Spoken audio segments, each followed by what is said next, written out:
Apple and the shenanigans. Yep. With the optical qualities of glass and a fluidity that only Apple can achieve, it transforms depending on your content or even your context and brings more clarity to navigation and controls. JEJE vibe, JEJE vibe, JEJE vibe, It's JEJE vibe. You gotta feel the vibe, you gotta know the vibe. Ladies and gentlemen, you're welcome to JEJE Vibe. You know I got my amazing queen with me. Thanks, my love. Man, we gotta talk about Apple. Yeah! I'm in the lead. You're the only one out there, Craig. I've got to save my tires. What for? I don't know. It's just what they say. Apple and the shenanigans. Yep, and I guess, failed release from last year. They came up with new demo now. Box. Okay. Bringing it home. What's going on with Apple? Another woke campaign. That was supposed to be a quick lap, not a therapy session. But I feel so much better. What's going on with Apple? Hey, it wasn't skydiving this time. It was race cars.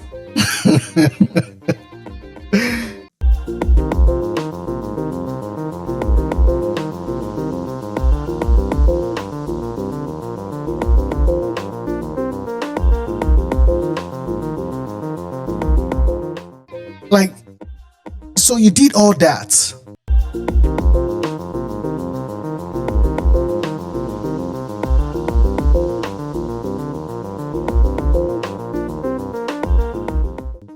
You did all of that.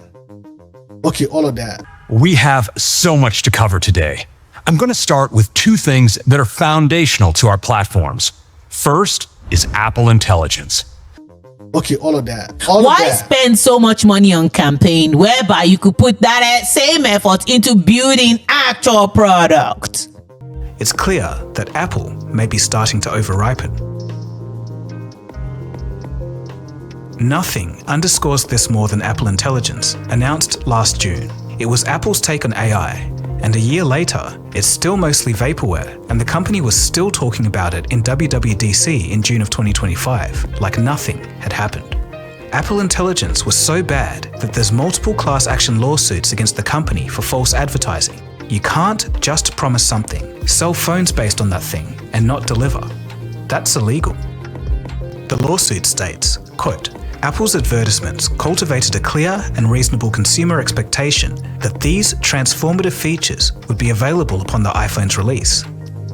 Contrary to defendants' claims of advanced AI capabilities, the products offered a significantly limited or entirely absent version of Apple Intelligence, misleading consumers about its actual utility and performance. Why? I think that's a very simple question, but very deep question. Why wasting time to market the products that you haven't even created an amazing product? No, you haven't even created the product that you're marketing. The product that you're marketing, and you're just marketing promises. Back in 2011, when Apple introduced Siri, it was billed as a breakthrough feature for the iPhone. I'm really excited to show you Siri. What is the weather like today? Here's the forecast for today.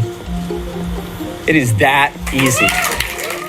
It wasn't perfect, but it was first. Siri was a really big deal when it first launched back in 2011 because it was a whole new way to interact with your iPhone. This was actually a pet project of Steve Jobs. He saw Siri demoed as a separate app before Apple acquired the company and was just kind of blown away by what Siri could do. He really saw the long-term vision for this kind of paradigm where you talk to your devices instead of typing. And at the time, it seemed very revolutionary.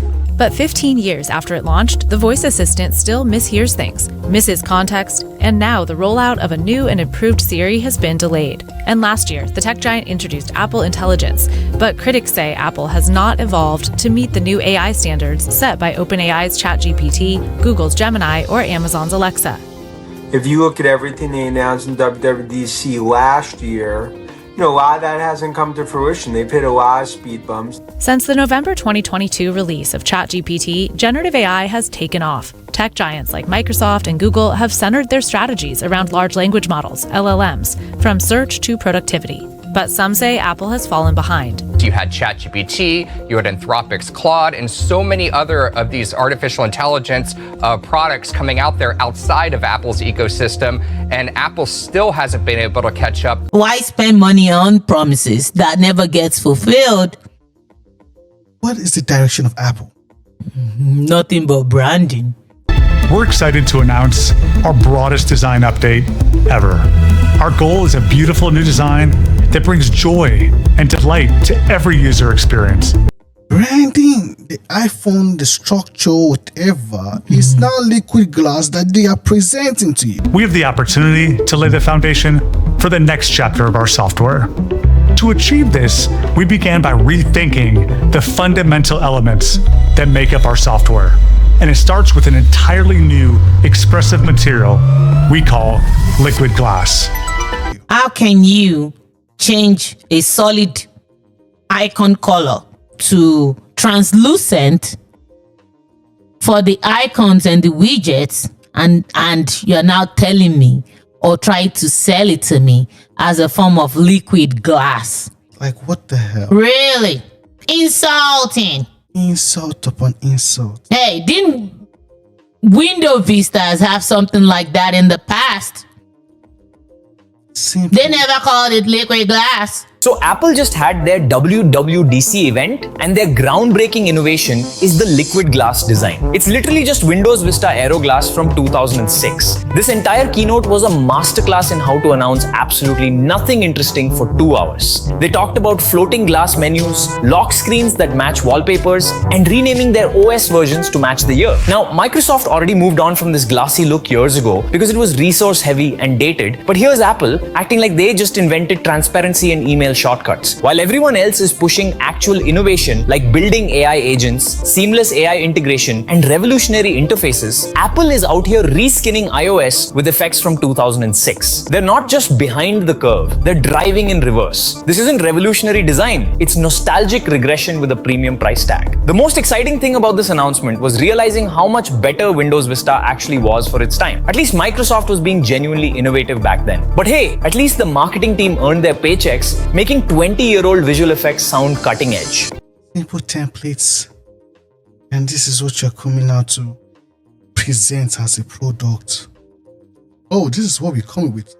iOS 26. Releases for the fall that will power us through the coming year, 2026, will be version 26. Today, we'll be taking you through all of these, starting with iOS. iOS 26 is packed with intelligent experiences. We're getting to tell us that you skipped from 18 to 26. How did you just still, how did that jump? So, and that nobody's even asking that question. How did that jump from 18 to 26? Now 26? But hey, from, I guess, my past experience when it comes to technology now, a lot of their, I guess, backlog of features that they need to release now, they are deprecating it, and in order not to seem like they cannot fulfill those, now they jump the release number.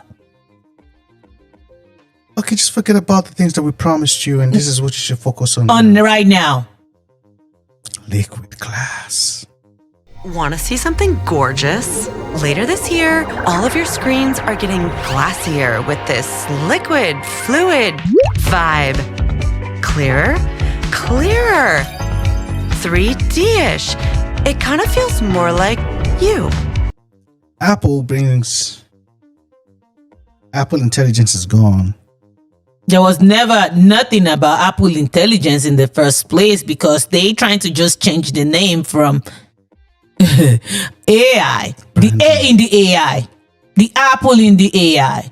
Apple. And I is the act of stupidity. This is crazy. Who came up with that idea? Oh, since everybody's talking about AI, let's make ours Apple Intelligence. Scrap the artificial, slap the Apple on it. And with all the AI companies you bought, still that's can't. Crazy. The billions of dollars of AI startups. You still can't fulfill an AI product. Behind the scenes, they've actually bought the most AI companies of all. Since 2017, Apple has bought 21 AI startups, while Microsoft has bought 12, Meta 11, and Google/Alphabet just 8. Apple's been spending about $1 billion in AI ventures while remaining silent. From self-driving technology to voice design, music generation, and image recognition, these are just some of the specialties of these AI companies that Apple's been purchasing. There may even be more behind the scenes. I think this is the time where Tim should really ask himself, what are you cooking? He's still busy cooking some bogus device. What are you cooking?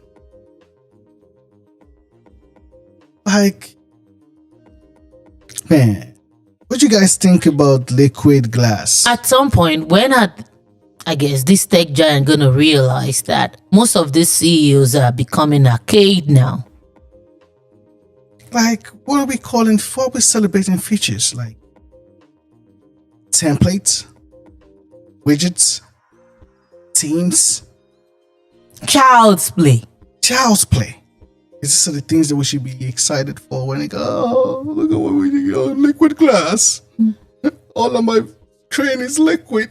Hey, if you want to, you know what, I don't want to even suggest what could be so close to what's supposed to be called liquid glass, because if I'm even trying to suggest now, that means I'm trying to teach you, or at least start with the LED first. Man. Inspired by the physicality and richness of Vision OS, we challenged ourselves to make something purely digital feel natural and alive, from how it looks to how it feels as it dynamically responds to touch. Man, it's sad that Apple has become a brand company instead of a technology company. Everything that Apple has promised us when it comes to innovation, they have fallen short. They haven't been able to fulfill their promises. Mm-hmm. You're like, and their phones are ridiculously expensive. Like, why? Pretty much useless. Toy. At this point now, Apple, I think you should drop your price. Yes, I said it. That. I think you should do a really. Now, Apple, whatever, is it 16 or 18? Which one's out there now? That should be like $200 or less. Man, 150 or 120. Tops. 120, 150, man, for an Apple phone. Hey, but you know the funniest thing? Knowing Apple, because of the tariff now, and now they flew plane to go gather all their products. Crazy. Who's gonna buy that shit? Imagine 5 plane loads of iPhones being hurriedly taken from warehouses in India and China trying to reach the US in time. That's exactly what happened last week as Apple tried to beat Trump's tariff deadlines and ensure there's enough iPhones for the US markets for the next few months. As per TOI, who quoted Indian government officials, the urgent shipments were made within a span of 3 days so that Trump's 10% reciprocal tariffs that took effect on 5th April could be avoided. Crazy. Apple has a strategy for avoiding President Trump's steep tariffs on China, making more of its iPhones in India. A source told Reuters the tech giant is holding urgent talks with manufacturers Foxconn and Tata with the goal of producing most of its US-bound iPhones in India by the end of 2026. What do you guys think about the state of Apple presenting to us iOS 26, skipping 18 and going all the way to 26? And what do you guys think about the whole liquid glass theme release? Drop a comment and let us know. You know it's JEJE Vibe, the observers. We're on top of things. Top of things. You know it's JEJE Vibe. It's JEJE Vibe. Can you feel the vibe? Can you feel the vibe? It's gone.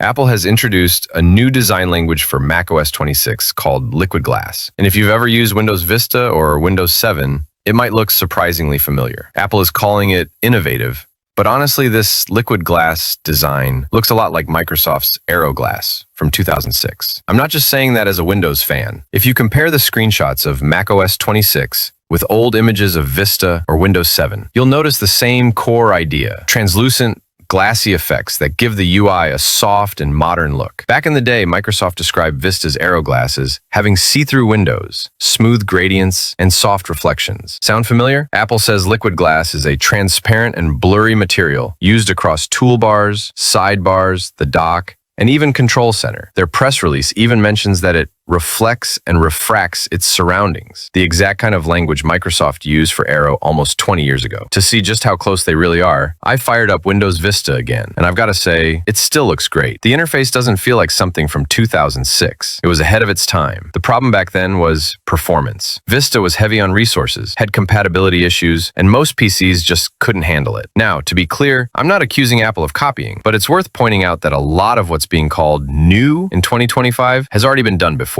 by Microsoft. So maybe the real story here isn't about who did it first, but about how far ahead Vista really was.